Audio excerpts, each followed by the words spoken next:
Hello. So as a very single girly, I have been trying to process this whole Jonah Hill situation that has been going all over the internet.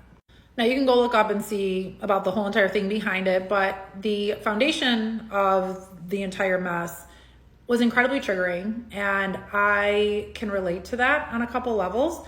And so I just feel like I want to talk about it. With that being said, social media is not something I've really ever been interested in. I've always had like a few social media accounts, and one day my Instagram blew up and I was like, okay, let's run with it because this is another source of income for me.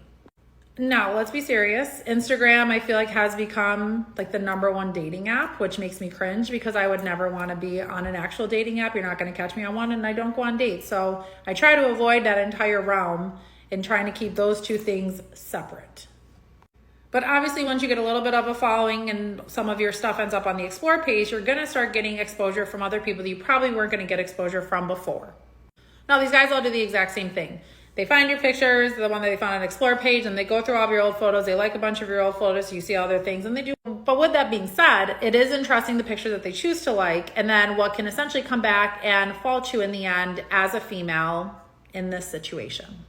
Now, my page is quite frankly saturated in bikinis, but if you're ever to scroll through all the way back to like my really old photos, it's me in a bathing suit. I play beach volleyball. I live in South Florida now, but even growing up in New York, I was always traveling. I was always in bathing suits. I'm known as a bikini queen. I have 100 bikinis. That's just a staple part of my life. Now, what Jonah did is he basically flipped the script on his now ex-girlfriend, and he came back and basically the first picture he liked of her, she was surfing, which is her job, and she was in a bathing suit, and he was like, I want you to take this down. I don't want these types of pictures posted, and he tried to say that they were boundaries and things like that, and that's actually not how it works at all. So it is incredibly frustrating when you first start talking to these guys because they're extremely charismatic, they're supportive, and they're confident. Keyword, confident.